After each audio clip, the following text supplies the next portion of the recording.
Assalamualaikum warahmatullahi wabarakatuh. Shalom, Om Swastiastu, Namo Buddhaya, Salam Kebajikan, Rahayu. Perkenalkan, nama saya Muhammad Soeharto dengan NBI 1412300162 dari Prodi Teknik Industri. Hari ini saya mau mempresentasikan tugas untuk UAS dengan judul Rancangan Manajemen Risiko dan Asesmen Risiko pada PT Rimba Jati Lestari. Baik, kita lanjutkan ke latar belakangnya. Jadi kenapa saya angkat topik ini? Industri pengolahan kayu di Indonesia ini sebenarnya cukup strategis. Dia menyerap banyak tenaga kerja, juga menyumbang devisa dari ekspor. Tapi di sisi lain, industri ini sedang dihimpit dari berbagai arah. Pertama, ada regulasi SWLK, itu sistem verifikasi legalitas kayu, yang aturannya semakin diperketat dan ini langsung berpengaruh ke rantai pasok bahan baku kayunya. Yang kedua, ada tekanan dari produk impor, terutama dari Vietnam dan Cina yang harganya jauh lebih murah, sehingga menekan harga jual produk lokal. Nah, kalau kita pakai definisi ISO 3100, risiko itu didefinisikan sebagai efek dari ketidakpastian dari eh, sasaran organisasi. Jadi, kalau resiko ini tidak dikelola dengan baik, dampaknya itu bisa ke kerugian finansial, kecelakaan kerja, sampai hilangnya kepercayaan dari pelanggan. Nah, perusahaan yang saya teliti ini, ya itu produknya itu saung timber, furniture, dan papan konstruksi dengan kapasitas produksi 350 kubik per bulan dan karyawan 137 orang yang bekerja dalam 3 shift. Nah, dari data yang saya kumpulkan dalam periode Januari sampai Oktober 2024 saja, perusahaan ini sudah melewati 7 kali kerusakan mesin dengan downtime 3-5 hari setiap kejadian. Belum lagi ada piutang tak tertagih sebesar 1,87 M dari total piutang 8,3 miliar. Ini jadi salah satu alasan kuat kenapa perusahaan ini butuh sistem manajemen risiko yang lebih terstruktur. Dari latar belakang tadi, saya rumuskan 3 pertanyaan penelitian. Yang pertama, bagaimana rancangan manajemen risiko yang cocok dengan karakteristik PT Rimba Jati Lestari kalau kita mengacu pada standar ISO 31000-2018. Nah, yang kedua, risiko-risiko apa saja yang bisa diidentifikasi di tingkat korporat perusahaan ini. Dan yang ketiga, bagaimana rekomendasi perlakuan terhadap risiko-risiko prioritas yang sudah teridentifikasi tadi. Sejalan dengan itu, tujuan penelitian saya ada 3 juga. Yang pertama, mengusulkan rancangan sistem manajemen risiko korporat berbasis ISO, mengetahui hasil asesmen risiko secara menyeluruh di seluruh area korporat perusahaan. Dan yang ketiga, merumuskan rekomendasi perlakuan untuk 31 risiko prioritas yang nantinya akan saya temukan di hasil penelitian. Sebelum saya masuk ke metode, saya jelaskan dulu landasan teori yang saya pakai, yaitu ISO 31000-2018. Ini adalah standar internasional untuk manajemen risiko dan sifatnya universal, bisa dipakai oleh organisasi jenis apapun, ukuran berapapun, dan jenis risiko apapun. Nah, standar ini punya 8 prinsip dasar, terintegrasi, terstruktur, dan menyeluruh, disesuaikan dengan konteks organisasi inklusif, dinamis, berbasis informasi terbaik yang tersedia, mempertimbangkan faktor budaya dan manusia, serta perbaikan sinambung atau berkelanjutan. Nah, proses manajemen risikonya sendiri ada 5 tahap. Mulai dari komunikasi dan konsultasi, lalu penetapan ruang lingkup, konteks, dan kriteria, Kemudian penilaian risiko yang di dalamnya ada identifikasi, analisis, dan evaluasi lalu perlakuan risiko. Apakah mau dicegah, dimitigasi, atau diterima, dan yang terakhir pemantauan serta peninjauan secara berkala. Nah, satu rumus kunci yang dipakai sepanjang penelitian ini adalah nilai risiko sama dengan kemungkinan dikali dampak dengan matriks penilaian 5 kali 5. Nah, masuk ke bagian hasil penelitian. Pertama saya lakukan adalah menerapkan konteks baik dari sisi eksternal maupun internal perusahaan. Untuk konteks eksternal saya pakai kerangka PESTE dari sisi politik dan regulasi. Nah, ada beberapa aturan SWLK dan KLHK termasuk soal limbah serbuk kayu. Dari sini, dari sisi ekonomi, pertumbuhan ekonomi nasional ada di angka 5,03% di 2024, maaf. Tapi BI rate yang tinggi bikin biaya pembiayaan jadi naik.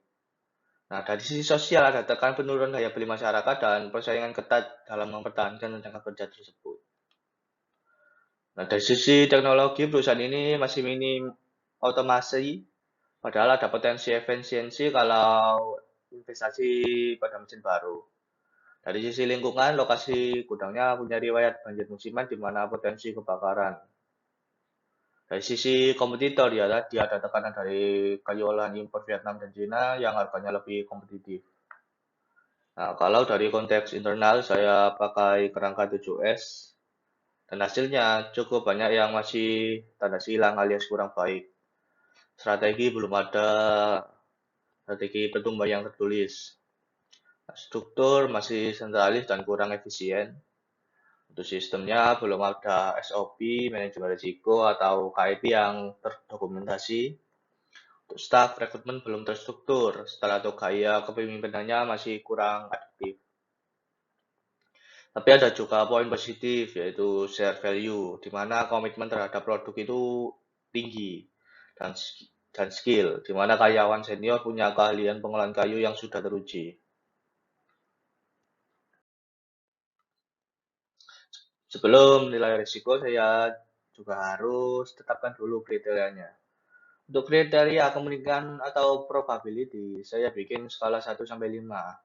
Nilai 5 itu terus menerus, alias terjadi lebih dari sekali seminggu. Nilai 4 itu sering, nilai 3 kadang-kadang, nilai 2 tidak bisa, dan nilai 1 itu jarang. Untuk kriteria dampaknya, saya nilai dari 5 area konsekuensi: finansial, aset, manusia, atau ketiga, lingkungan, dan operasional. Masing-masing punya skala dari kecil sampai ekstrim, misalnya dari sisi finansial, dampak kecil itu di bawah 5 juta rupiah, sedangkan dampak ekstrim di atas 500 juta rupiah. Kalau dari sisi manusia, dampak kecil itu cedera ringan, sementara dampak ekstrim paling parah adalah sampai meninggal dunia. Aturannya, nilai dampak yang dipakai adalah nilai tertinggi dari kelima area konsekuensi tadi. Nah, setelah itu saya juga tetapkan batas risk update dan risk tolerance. Disingkat RART. Kategorinya rendah untuk nilai 1-4, menengah untuk nilai 5-9, tinggi untuk nilai 10-16, dan ekstrim untuk nilai dari di atas 16. Jadi total nilai risiko maksimal adalah 25 dari hasil kali kemungkinan dan dampak yang masing-masing maksimal 5. Setelah kriteria tadi ditemukan, saya lanjut ke tahap identifikasi risiko. Hasilnya saya berhasil mengidentifikasi total 60 korporat di seluruh area perusahaan. Nah, dari 60 risiko ini saya kelompokkan jadi 4 kategori besar, yang mana paling banyak adalah risiko operasionalnya. Ada 24 risiko, mencakup kode G1 sampai G24. H1 sampai H4, D3 sampai E2, kemudian risiko keuangan ada 13. Risiko kejadian eksternal ada 22, dan risiko strategis cuma 1. Yaitu soal keputusan manajemen yang kurang tepat. Nah, untuk memudahkan pengelompokan, saya bagi risiko-risiko ini ke dalam 9 kelompok berdasarkan sumbernya. mulai dari yang terkait pesaing, pelanggan, pemasaran baku, regulasi pemerintah, lingkungan, dan rencana pendanaan, manajerial, dan operasional. Modal kerja sampai sumber daya manusia. Nah, dari 60 risiko yang teridentifikasi tadi, langkah selanjutnya saya adalah evaluasi satu persatu. Dibandingkan dengan batas RART yang sudah kita tetapkan, hasilnya ada 30 risiko yang melampaui batas RART. Artinya ini adalah risiko yang prioritas yang wajib ditangani. Dari 31 ini, 9 diantaranya masuk kategori ekstrim, yang butuh penanganan tegas sekaligus mitigasi. Sisanya 20 dari 22 risiko tadi masuk kategori tinggi yang perlu dimitigasi.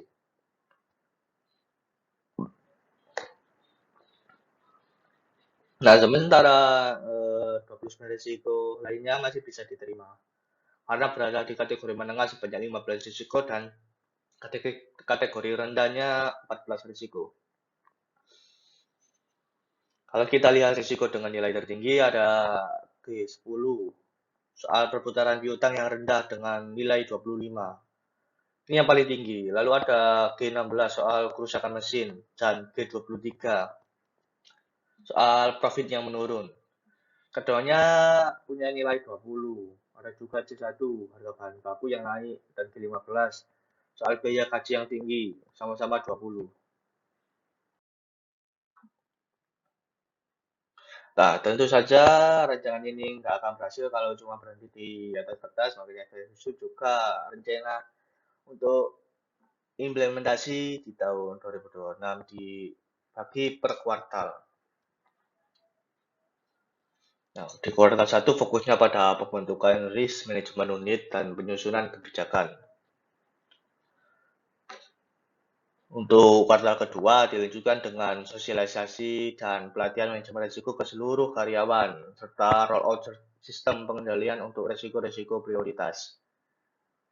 Kuartal 3 dimulai dilakukan pemantauan pertama selama 3 bulan, di mana risk owner menyampaikan laporannya ke direktur.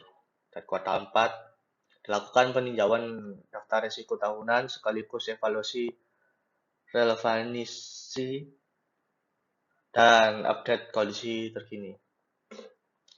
Untuk pemantauan ratingnya, saya rekomendasikan dilakukan setiap kuartal dengan penanggung jawab adalah risk owner di masing-masing area. Dan laporannya disampaikan ke Direktur Operasional, sementara peninjauan daftar risiko secara menyeluruh dilakukan setahun sekali.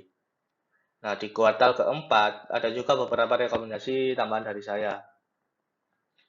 Lini organisasi lewat pelajaran rutin. Kedua, memperluas kajian ke risiko proyek dan risiko tinggi untuk penelitian selanjutnya. Dan ketiga, memvalidasi model RART ini secara empiris dengan data kejadian minimal 3 tahun ke depan. Nah, baik, sekarang saya rangkum jadi kesimpulan. Pertama, soal rancangan sistem manajemen risiko. PT ini memang tepat kalau menggunakan pendekatan ISO 31000-2018. Dengan ruang lingkup corporate yang terintegrasi, karena sistem manajemen risiko perusahaan saat ini masih berada di level inisiasi dan perlu dibangun dari awal. Kedua, hasil asesmen risiko teridentifikasi 60 risiko korporat dengan rincian 24 operasional, 13 keuangan, 22 kejadian eksternal, dan 1 strategis. Nah, nilai risiko tertinggi pada G10 soal piutang rendah dengan 25. Kalau ketiga soal risiko prioritas dan distribusinya dari 60 risiko tadi, 31 diantaranya melampaui batas RART, terdiri dari 9 risiko ekstrim yang perlu dicegah sekaligus dimitigasi.